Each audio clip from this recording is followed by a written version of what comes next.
This is Daily Blast Live. We're talking about what you're talking about. Get real. No. This Just is stop. a sham. It's finally here. Drum roll. Welcome to DBL. Happy Friday, everybody. We got an all-star cast. Oh, Hey. Tori's down there. Oh my God. I was also like, I'm in the all-star. Oh, no, I'm not. You guys look, I am green with envy with your outfit. You should be. You should be. We messed it up for you because, you know, black is your Friday. Your Friday color. No, but like you need the canvas for the colors to pop. Otherwise, we'd look crazy up here. Generally, the canvas isn't black to have the covers. I know, but we're not a general talk show. Alex, Okay. I appreciate the support. Okay. All right, let's get after it. Gonna argue color palettes. Welcome to DBL. Get your tissues ready because this season of the Golden Bachelor is giving us all the feels. On last night's episode, one contestant confessed she was uncomfortable wearing a wedding dress for a photo shoot because the last time she wore one was 36 years ago when she married her late husband. Very sad. Then another contestant revealed that, like Gary, she also wears hearing aids. Huh? That's cute. She's cute. Gary got emotional and teared up. She's cute. She used to date Prince. She said that, yeah. She did. Said he wrote a song about her, didn't she say that? Mm-hmm. Little red Corvette. I don't know if that was. That's not it. That was just not placed well at all. Yeah. Sorry. All right, Gary teared up after he heard Tori's comment. No, when he had to eliminate 3 women during the rose ceremony. So Gary also bonded with Teresa, who revealed she lost her husband 9 years ago after 42 years of marriage. Watch. I married my high school sweetheart. Sound familiar? Mm-hmm. I married my high school sweetheart, and we were married 42 years, and he passed away. Neither one of us thought this was going to happen. We thought we were going to live with our spouses for the rest of our lives. Yeah. Teresa's story was so similar to mine. All of a sudden, my emotion about my loss. I didn't feel like breaking down and crying for once. I felt like we're back to hopefulness about the future. I'd rather die alone than split a milkshake with someone. Yeah. I agree. Y'all, Super embarrassing. okay, Can't happen. no, stop it. Killer. Sorry, Joy, Erica. I'm kidding. That was beautiful. And your accomplice. Accomplished. Okay, so they both married their high school sweethearts. They were together for 40 years, which means that the last dates that they had likely looked like that. They had straws back then. They each had a straw. They were drinking. They were drinking out of straws, not multiple animals. cups. But I think it's weird. You just want to hate. But what's next? A bowl of spaghetti and they're going to meet in the middle? No, like it makes sense. Like in terms of nostalgia, it'd be like you going to the Peach Pit after dark. You know, like those are the things that when you were dating and thinking about all the possibilities of the future with someone, that likely would have been. That's beautiful, Erica. That's beautiful. Can I ask you guys That's a beautiful point. Let me ask a serious question, because obviously both of you guys are very close with your mom. Obviously I am as well. But if your mom was going to embark on a show like this or embark in love, would you encourage them to maybe see a therapist or somebody before they did? Because it seems like moving on from a 40-year relationship that's been the bulk of your adult life and all your memories, that's got to be really hard and almost like feeling like a betrayal even though it's not. I would encourage anyone who feels like they have not had a sense of resolve in what has happened in their life to seek therapy. I don't think that this is a unique circumstance for therapy, but if my mother was doing this, I would encourage her to be as open and is comfortable with the process so that she's getting what she really wants out of it. Like people always say that they want something, but they're not willing to put themselves fully out there. So you're only getting a percentage of the life that you want. When you're willing to put yourself out there, and it's very high risk, that also breeds high yield. It could breed high failures, but if you want something, go for it. I think it's hard to do that because you might feel bad about wanting something, like guilty. So here's the thing. It has a lot to do with the old Bachelor, but this is what this new Bachelor has. The other one doesn't. It deals with grief. And it deals with loss. And I don't think the other Bachelor had any depth in that area at all. So you're right. And I hope they talk about that because a lot of the viewers are literally dealing with that. So I do hope they discuss grief and loss because that is a element that is really transparent and authentic and not useful in a 20-something-year-old bachelor. Right. So I hope they discuss that because it's so relevant. I think that's a great point. I think it's a good point, but for Gary, poor Gary's got to listen to everybody's You're totally sad right. story. You're totally one right. after another, right? You're absolutely right. Yeah, it's tough for it's a different dynamic. So I do like the change. I will say this: I think it's good for the country to see it because a lot of people are feeling that, and they can kind of work through it with them. Yeah, you know? I agree. I think when you're talking about trauma, though, this trauma is very much rooted, and not to say that there's a hierarchy on trauma, there isn't, but in the case of the Bachelor regular franchise, it does become a trauma Olympics even with the regular franchise. You know, like everyone is encouraged to tell like their saddest story. These stories come across a little bit more like not organic, but kind of because that's the tie that binds them together. For sure. Yeah, people, I mean, it's a real thing. People do bond over grief. It is, it's a real thing. And that is missing in a lot of other shows. Yeah, absolutely. Absolutely. All right. Good luck, Big Gare.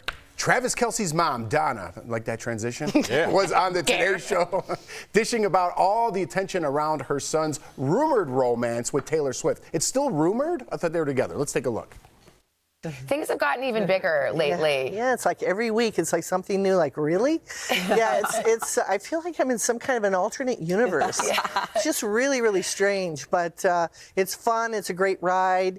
You know, at times it gets a little annoying, but most of the time people are just so sweet, so kind, so generous, and you know, I can't. But what mother doesn't like to hear their kids are great? You know what's funny? I just picture like Travis Kelce right before the interview started. Ma, don't say anything stupid, please. Because they're just don't people, embarrass right? me. Don't embarrass me. Yeah. Exactly. Donna also dished on what went on during last weekend's game in New York. Here's what Donna said about it. Let's take a listen. It's just one of those things where, you know, obviously everybody saw me. I was in the boxes with her, and yeah, it's just you know, another thing that's amped up my life. Yeah. What was she like? What was it? I mean, so you got to know her a little bit. Got to see her at a couple games. How was it? It was okay. Yeah. But the question everyone really wants to know, I think that was it. Is this a real romance? That was the question. Here's Donna's take. I honestly can't tell you. It's just too new. I can't tell you. Wow, that was 3 different clips of Donna. Yeah, that's a lot of Donna. I think the middle one is the one we all needed to know. I think so. There was you think she was joking? I mean, I'm chilled. I don't think so. I didn't get a Al lot and I don't think so. I didn't get a lot of jokes from that. And I'm telling you, I think there is, like you have to understand, like the Kelces are like literally where I'm from. Their podcast, New Heights, is from they both went to Cleveland Heights High School. I could see Cleveland Heights High School from my childhood home. They are Ohio regular folks. Cincinnati University. Yeah. They grew up watching her son's games, watching them play cold Ohio days, Saturdays, driving back and forth. And now all of a sudden there's a pop star like, we did it, Mom, the football guy.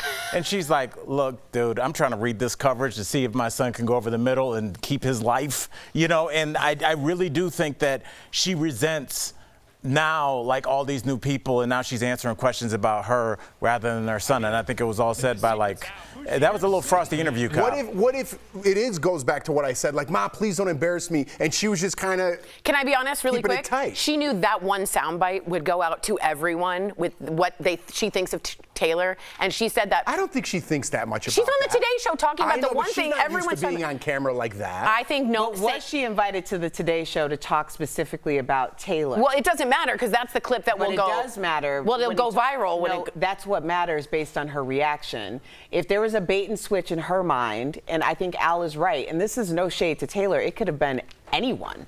I mean, it could have been Michelle Obama for all we, you know. It's the idea of someone stealing the spotlight from her son when the reason why she's there is because she is the mother of 2 sons who are very successful in the NFL. They were in the Super Bowl together, and now she's sitting having conversations about someone that she just met. Like, I feel it because I know my dad is very much like that. Like, it's not an issue of it. I don't want to say Jesus Christ, that sounds sacrilege, but like somebody really important who everyone agrees is super important. But couldn't she have said she was lovely? To say it was okay, That's a little cold. Well, That's maybe chilly. it was okay. Like, some people are just direct people.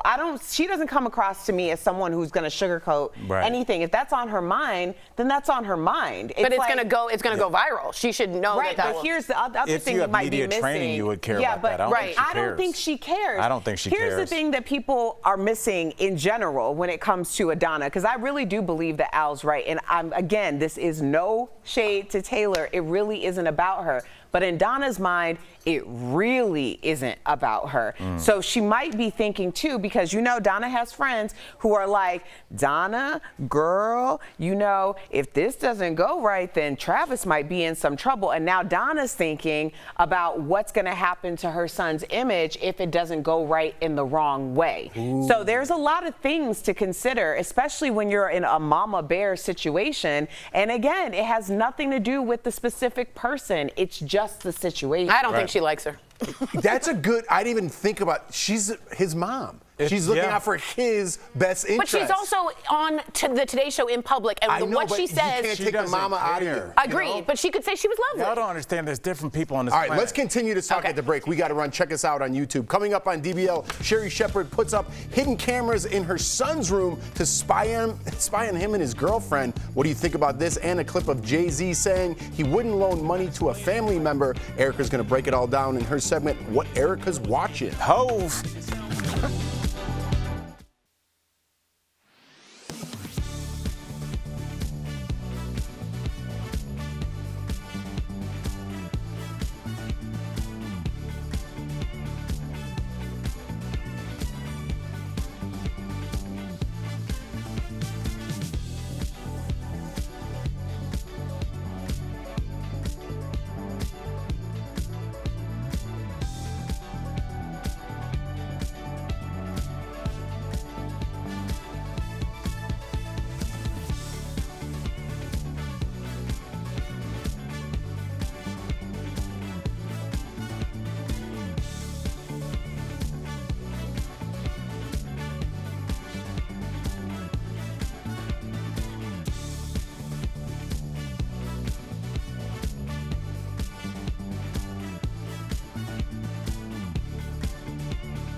Yeah, that's right. We already got started on that conversation. I'm like, we're live because.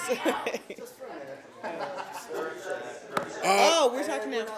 Oh, we're not? Okay, well, it's Friday. Yeah.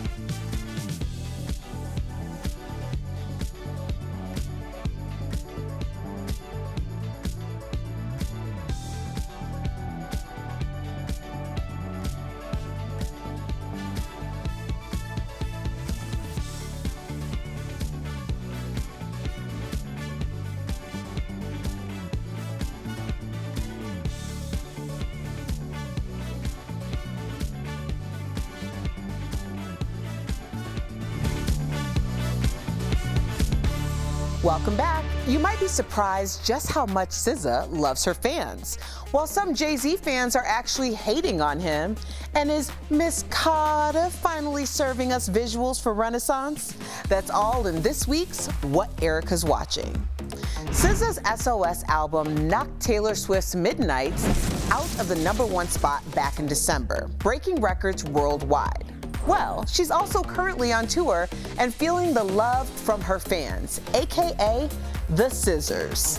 Before SZA was a star, she was unpopular, and that's why she's never off the clock for them. She welcomes the Scissors to cut up with her backstage and recently shared that she's even let several of them stay the night at her house many times. Now, that hits different. Just be careful, sis. Have you ever seen Swarm? This is feeling a little bit sketchy. Just saying. Next, have you wondered what it would be like to be related to a celebrity worth $2.5 billion? Well, if you're Jay-Z's cousin, it might not be what you imagined. The rapper shared that he refused to lend his cousin $4,800 for an investment. You got to explain to him, like, life isn't like that. Money isn't free, and no one's giving out opportunities. If it sounds too good to be true, it's really. And then he like, oh, you don't believe in my dreams. Now, his confession has him facing some hate from fans. Type real, when my situation ain't improving, I'm trying to murder everything moving. Feel me?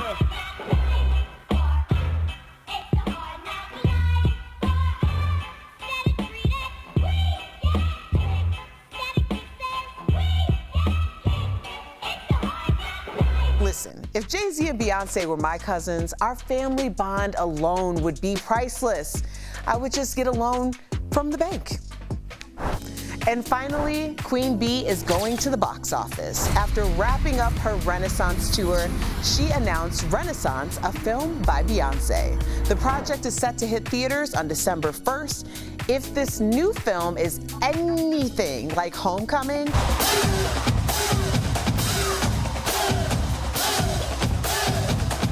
then we should expect to see the behind the scenes of her record-breaking tour. We may even get to see how Blue Ivy went from this to this. But does this mean we're also getting our long-awaited Renaissance visuals? Well, I got my tickets, and we'll be watching at a Club Renaissance near me. Share with me anything that catches your eye by using the hashtag DBLEricaWatch. We'll be right back.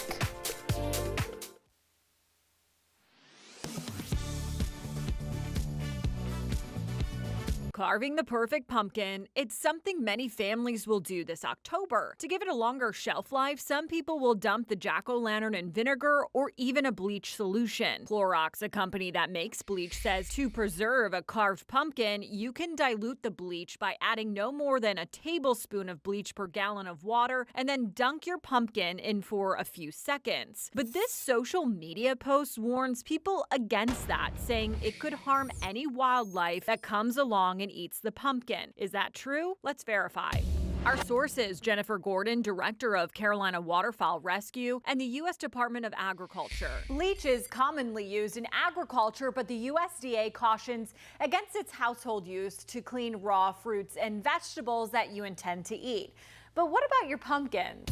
As long as people are properly diluting the bleach, which should be like 1 tablespoon of bleach to 1 gallon of water, and they just submerge the pumpkin for a minute, it doesn't really have any effect on the animals. Gordon says that's because there is not a lot of bleach in the solution, and so the bleach dries up quickly and harmlessly. They're not drinking the bleach when they're eating the pumpkin later. She says the real issue for animals is decorations like fake spider webs. In Charlotte, Gordon says they get about 6 to 10 calls every year about a bird stuck in the webbing. It's important that if they do put stuff out that they are looking at it every day. So we can verify that no, as long as you are diluting the bleach properly, you can use it to preserve your carved pumpkins, and it will not harm any wildlife that consumes the pumpkin.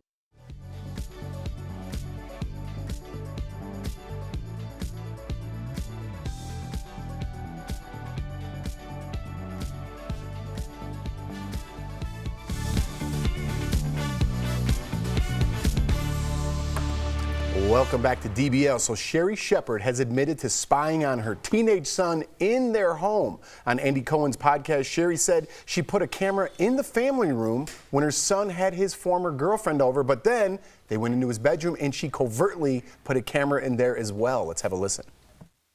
So what did you see? Nothing. They play video games. No. And my son, you know what I realized? My My son is such a gentleman. Oh. Like, they play video games and he would kiss her on the cheek. And then sometimes they would turn, like, as soon as she turned her head, I was like, oh, I can't watch it. I can't watch it. But they never, like, they sit on the edge of the bed and play video games. And I was like, oh my gosh, okay. But what if they didn't? Sherry said she has since unplugged the cameras and no longer spies on her son. I don't like this, and I'll tell you why. I think it was fine to look at your kids' texts, and I think it's fine to even have the camera in the living room. I think it's fine to really be involved in your kids' lives. But when you have an expectation of privacy in your room as a teenager, I think that teenagers deserve that privacy, and I think that growing up and then finding out you were recorded breaks a big trust fault line between you and the parent when you were told that's your safe space, and when you close that door, that's yours. Now maybe leave the door open, that's fine, I get it, it's not his house, but I find this like really intrusive of the boys' privacy. You know what the story made me think Am I wrong? No, it made me think, do you remember like the summer in between freshman and sophomore year of college, and we'd all come home for the summer, and you'd have some friends that'd be like, I gotta be home at 1 o'clock, my dad's, and it's like, you've been at college all year. But I think that them coming home at 1 is like the parents still lying to themselves that they have control of what's going on in their kid's life. And I think maybe Sherry is watching her baby boy she brought home in a bassinet, who's now probably looks like he's 6'3", and it's hard to let go. And I think this is her grasping it like, I still have control. But clearly she's put the work in, so she doesn't need to do all this. If she did, she wouldn't have put the work in, and she probably wouldn't be a good enough parent to put the camera there. Well, coming back from college, my curfew was 10. And I literally lived downtown Chicago. I was like, you know, I take the L every day.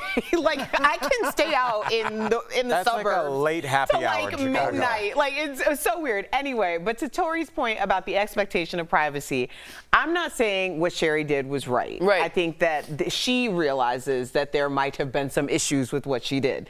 However, when you talk about the expectation of privacy in terms of your parents' home, I guess the question would be, what are the set expectations in different homes? Because I'm assuming, and I'm only assuming generally, but in my parents' home, we had no expectation. And that was privacy. made clear.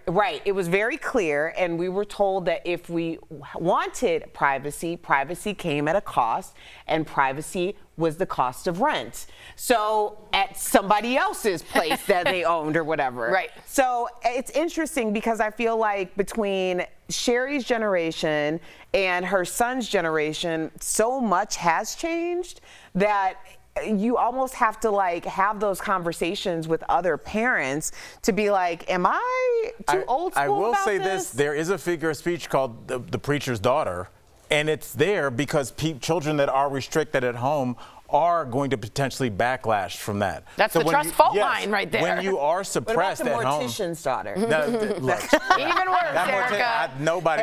Even worse. Trust me, people. A lot was happening on that. This party's dead.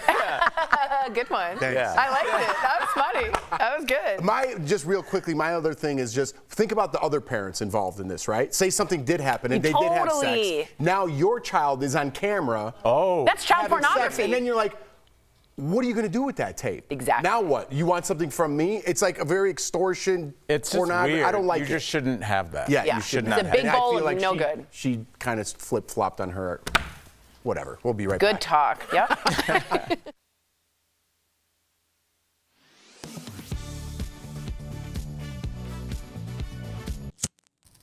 One in 3 cigarettes sold in the U.S. is flavored with menthol, a mint-like flavor additive that the CDC says can make cigarettes easier to smoke. The U.S. Food and Drug Administration has argued for years that it also makes cigarettes more addictive and increases their appeal among children and young adults. One verified viewer texted us to say they heard the federal government is considering a ban on menthol cigarettes and wants to know if this is true. So let's verify.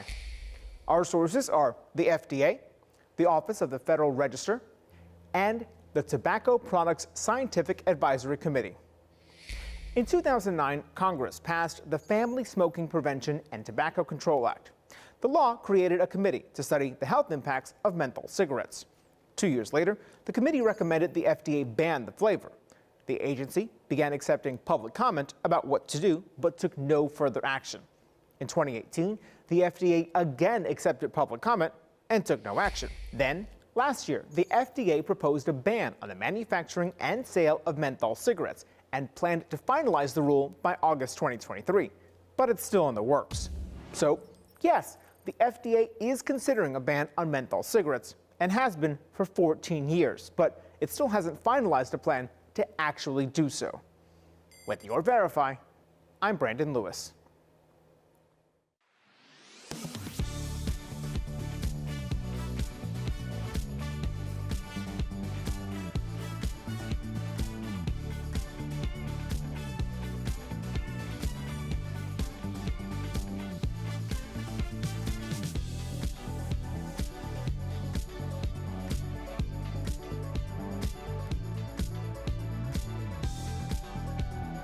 Did Congress give itself a secret pay raise as part of the recent deal to avoid a government shutdown? That was the question one of our viewers, John, asked us. That bill was passed at the last minute over the weekend, keeping federal agencies funded for another 45 days while Congress tries to agree on new annual spending bills. But one member of Congress claimed the agreement originally included a pay bump for the members in the form of a cost of living increase. So let's verify. Did the shutdown deal include a pay raise for Congress? Our sources: the text of the deal, earlier versions of the bill, last year's spending bills, the Ethics Reform Act of 1989, the Congressional Research Service, and video from the House floor. Congressional pay rules were established by the Ethics Reform Act of 1989, and the law includes a provision that says every year members automatically get a cost of living increase. However, Congress has elected to prevent that increase from taking effect every year since 2009. And the final text of the deal reached over the weekend also has language preventing that increase from taking effect. So no, the shutdown deal did not include a pay raise for Congress. But an earlier version proposed in the House didn't have that language. Some House leaders said it's simply not needed because any sort of cost of living increase wouldn't go into effect until January, and this deal only covers the next 45 days. But after Democrats raised the issue, a Republican congressman proposed an amendment to add the language just to be safe, and it passed unanimously. Without objection, the modification is agreed to. With your Verify, I'm Casey Decker.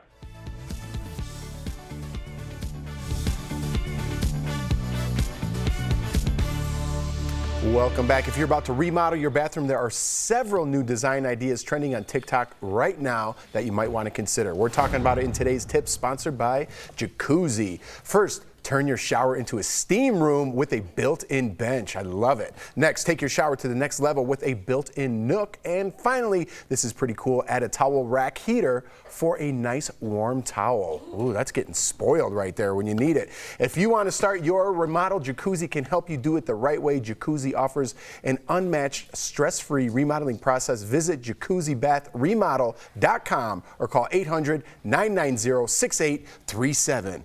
A little steam in your shower. That's how you know you made it. You got the towel rack warmer and the heated floor tiles. Heated floor tiles. I'd be like, are I did it. I made it. Yeah. But I do say my dad and mom have a heated bathroom. It's just on the wall. You can get it at Amazon. And I banged into it. That scar is still there. But that's on you. No, it's my fault. Just be careful. Don't be clumsy. Okay. Well, we assume that. I'm just talking about, can I live my ballin' dream? Sorry. I don't want our audience to get a third-degree burn. Like, I tripped over the fountain in the foyer. You can get it. Watch out for those marble stairs. Have a rich weekend, everybody. We'll see you on Monday. It's not expensive. Oh, my God.